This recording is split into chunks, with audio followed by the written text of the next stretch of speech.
सुधास ब्लॉगमध्ये सगळ्यांचे स्वागत आहे। कशा आहात सगळेजण मस्त आणि स्वस्त असतात। स्वस्त राहा, मस्त आणि मजेत राहा। चला इकडे हे बघा, मी कणिक तिमून ठेवलेले आहे आणि आलू पराठेचं पण तिमून ठेवलेले आहे। आणि इकडे बघा भाजी बनवते आलू पराठ्याची, तर ती रसिकाला दिलेली आहे। आणि आता इकडे मी बटाटे वेगळे शिजत घातलेले आहेत, शिजवती आहे, उकडून घेते, शिजवती म्हणजे उकडून घेते आणि हे बघा जास्त तिमलेलं होतं, रसिकाला पण निम्म दिलेलं आहे। रसिका आणि विरांश झोपायला आमच्याकडे इकडे होते, तर आता उठून चहा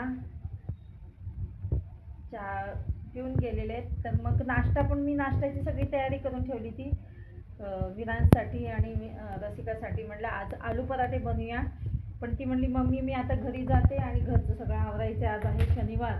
तर म्हणली मी घरी जाते, मला ते सगळं काय आलू पराठेचं तयार केलेलं आहे तर ते मी घरी बनवते, म्हणजे विरांशी आंघोळ झाली की मग विरांशला मी गरम गरम खायला देते तिकडे।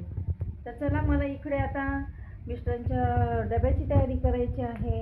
आज काय ह्यांना सुट्टी नसते, शनिवारी ह्यांना असते, रविवारी सुट्टी, पोरींना असते शनिवार रविवार सुट्टी, विरांशला असते शनिवार रविवार सुट्टी। तर चला हे बघा, इकडे बघा हिरवी मिरची, आलं, लसूण हे सगळं मी आणि कोथिंबीर हे बारीक करून घेतलं होतं। तर माझ्यासाठी आता इकडे चहा बनवते थोडा, चहा साखर थोडं टाकते आणि चला मग किचन ओटा आवरती, पसारा मोठ्यावरचा। हे पहा इकडे बनवती आहे आलू पराठा। चला या सगळेजण नाश्ता करायला, आणि इकडे लाटून दुसरा रेडी आहे आणि त्याच्यावर आम्हाला अमूल बटर आवडतं मिस्टरांना, तर अमूल बटर त्याच्यावर लावते आता।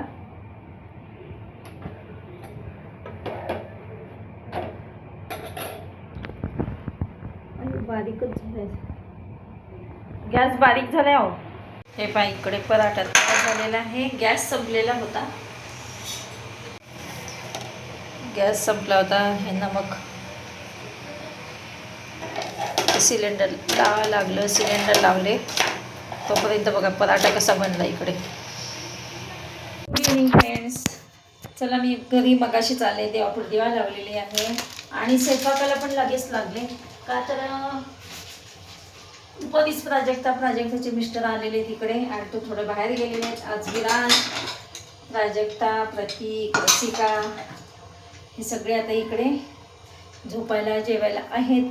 तर बघा हे बघा मी काय बनवलंय, सकाळी तर मगाशी सुरुवात केली, आल्यानंतर जरा फ्रेश झाले, देवापुढे दिवा लावला आणि हे बघा हे मसाल्याचं वरण बनवणार आहे। तर वरण कांदा टमॅटो घालून शिजून घेतलेला आहे, इकडे कणिक तिंबली आहे आणि घरच्या कणकेचा पिझ्झा बनवायचा म्हणून हे पिझ्झासाठी तिंबून ठेवलेलं आहे मी। आता पहिला काय करणार आहे माहिती का, आता पिझ्झासाठी कसं तिंबलं आहे माहिती आहे का, कणकेमध्ये दही घातलेलं आहे आणि मीठ टाकून साधं असं तिंबून घेतलेलं आहे, ते झाकून ठेवायचं सगळं। आता पहिला पोळ्या बनवायच्या, जिरा राईस करणार आहे आणि हे पहा इकडे वरण, हे वरण शिजून झालेलं आहे। काय होतं विरांश आले की काहीही काम होत नाही, पण चला पहिला आता काय करते, पोळ्या बनवून घेते, अजून मिस्टर पण यायचे कामावरनं, तर म्हणलं तोपर्यंत पहिला पोळ्या बनवून घेते। आणि जिरा राईससाठी बघा हा तांदूळ आहे, जिरा राईससाठी हा तांदूळ बघा तो भिजवून ठेवते, असला म्हणतात त्याला बासमती, हे पहा शेला बासमती म्हणतात का काय याला, हा भिजवून ठेवते म्हणजे थोडा जिरा राईस बनवते। ते काय झालं, सिलेंडर संपलं आणि वेळेस म्हणजे सगळं झाल्यानंतर संपलं बस झालं, आणि हे होते मिस्टर होते त्याच्यामुळे लावून घेतलं हे सिलेंडर। संध्याकाळच्या वेळेस कसं होतं, मग पोरी म्हणतात मला हे नाही खायचं ते नाही, पोळी भाजीचा कंटाळा येतो। पहिल्यापासून माझ्या दोन्ही पोरींना संध्याकाळी तरी आता खातात तरी पोळी भाजी, पण वेगळं खायचं, काहीतरी खावंसं होतं. म्हणजे कधी पुलाव करतात, कधी भात वरण, भात आमटी, तर कधी इडली सांबार, कधी काय डोसा, असं म्हणजे. नाहीतर मग सँडविच. तर पण आम्हाला लागते भाजीपोळी. आमच्यात ना ह्यांना तर भाजीपोळी लागतीच आहे आणि आम्ही भाजीपोळीच बनवतो. तर म्हटलं चला आता पोरी येणार आहे तर, आणि विरांसाठी घरचंच आपलं बेस बनवूया पिझ्झाचा. बाहेरचं पिझ्झा बेस आणण्यापेक्षा म्हटलं मैद्याचा असतो तर कणकेचं बनवूया. तर चला पहिला आता पोळ्या बनवून घेते. तर बघा घरच्या घरी आता पिझ्झा कसं बनवतात मला मुली पण मदत करतील, मुली बनवतील. रसिकाने काय ऑर्डर केलेले जे पिझ्झासाठी जे लागणारे सामान आहे, चिली फ्लेक्स आहे ते नाही का,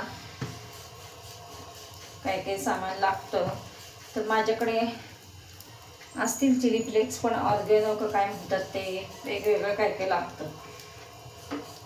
मी आपलं साधं सिंपल बनवायचं, कांदा, टमॅटो, अजून शिमला मिर्च, हे सगळं असं हे करून ना उभे उभे काप करायचे आणि ते बनवत असते.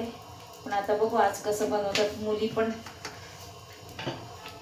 आल्यानंतर तुम्हाला दाखवतेच आम्ही पिझ्झा कसं बनवतो ते. तोपर्यंत चला व्हिडिओ कंटिन्यू करा, स्किप न करता. मी आता पहिला पोळ्या बनवून घेते. प्राजक्ताने आणलेली आहे खारी. तर कुठे गेली होती माहिती का? हो अय्यो रामा, नाही मी तुझी नाही लक्षात आहे ना बाळा, आणली तुझी बॅग इकडे. तर बघा प्राजक्ता आलेली आता. काय मालपाणी वाटतं तिकडे. मालपाणीच नसो ना, हां मालपाणीचं ते खारीचं कंपनी तिकडे गेलेली होती, तिथनं आणलेले आहेत खारी. काय ग इकडे पिझ्झाची तयारी. रसिका इकडे काय पनीर जरा हे तेल घालायचं झालं ते फ्राय करते, भाजून घेते तिथे. आणि बघा इथे पिझ्झा, सगळं पिझ्झाचं तयारी.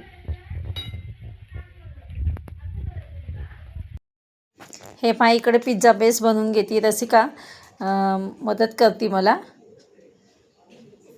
रसिकाला म्हटलं मी पहिला पिझ्झा बेस जरा नीट हे करून घेते, मग त्याच्यावर तू सगळा काय टाकायचं तर टाकून घे.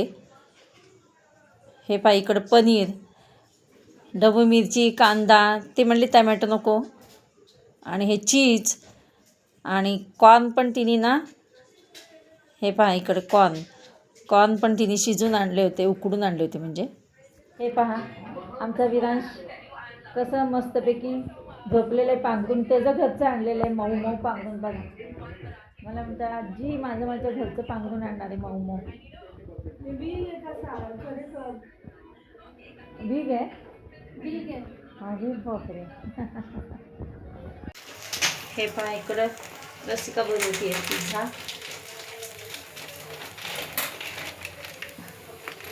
सॉस लावून घेते आता.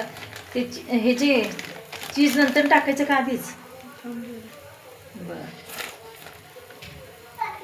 अरे वा, ओ राजा, ओ ग शोनी,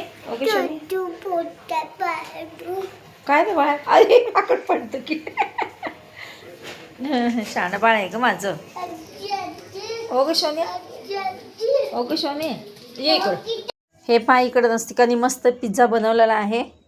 सगळं कॉर्न, चीज, कांदा, सगळं त्याच्यावर टाकलेलं आहे मस्तपैकी. आणि तिच्याकडे पिझ्झा पण सॉस होता, पिझ्झाचा सॉस तयार. हे बघा इकडे छानपैकी पिझ्झा तयार आहे. अशा प्रकारे ही पिझ्झा पार्टी आमच्याकडे चालू झाली. चला तर मग भेटूया अशाच नवीन एका ब्लॉग्समध्ये. तोपर्यंत बाय बाय.